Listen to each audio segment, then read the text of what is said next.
બોલ માળી અંબે જય જય અંબે પગપાળા આવતા હોય અને તમે ત્રિશુલિયા ઘાટે પહોંચ્યા હોય અને તમે જય શ્રી અંબે ત્રિશુલિયા ઘાટ સેવા કેન્દ્ર સમસ્ત આઈટીઆઈ ગુજરાત સ્ટાફ તથા મિત્રમંડળ દ્વારા ચાલતો સેવા કેમ્પની ચા પીધી ના હોય એવું તો બને જ નહીં। છેલ્લા 40 વર્ષથી પદયાત્રીઓને ચા પીવડાવે છે અને વર્ષમાં 2 વાર કેમ્પ હોય છે, ભાદરવી પૂનમ અને ચૈત્રી પૂનમે એમનો કેમ્પ હોય છે। 40 વર્ષથી તે જે રકાબીમાં ચા પીવડાવે છે।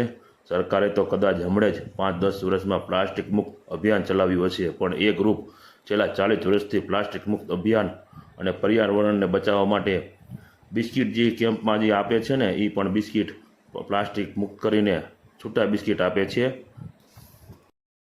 આ એમનો રસોડા વિભાગ છે, જ્યાં તે લોકો ચા બનાવતા હોય છે અને આમનો કુલ સ્ટાફ સેવાભાવી માણસોની વાત કરીને તો 200થી 250 માણસોનો સ્ટાફ હોય છે, જે દિવસ અને રાત 2 અલગ અલગ કામ કરતા હોય છે। અને આ તમે તપેલા જુઓ છો ને, એ 24 કલાક ચાલુ હોય, વારાફરતી ચાના કન્ટિન્યુ ચાલુ ચા। અને તમે જુઓ ને કે દૂધની વાત કરીએ ને, દૂધ રહ્યું ને રોજનું એક ટેન્કર દૂધ આવે છે અને રોજ ખાલી કરીને અને પછી વહી જાય છે। અને સવારમાં એ આવે અને પછી આ જો બાજુમાં જે હમણાં દેખાડું તમને, એ કુંડી છે, ફ્રીજ, દેશી ફ્રીજ કહેવામાં આવે એમનું।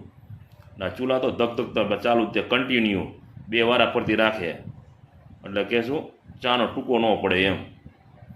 અને આ બધા માણસો બહુ મસ્ત મજાના માણસો છે। આ જો તમે જુઓ, એ રાતના માણસો હોય છે, એ આરામ કરે છે અત્યારે। અને આ તમે જુઓ દૂધ ખાલી, આ દેશી ફ્રીજ જો તમને દેખાડો, હટાડો તાલપત્રી હટાડો તમે, આ જો આ કુંડી હોય દેશી ફ્રીજ, બળફ પેલા નાખે પછી થેલ્યું પછી બળફ, એટલે દૂધ બગડે નહીં એમ।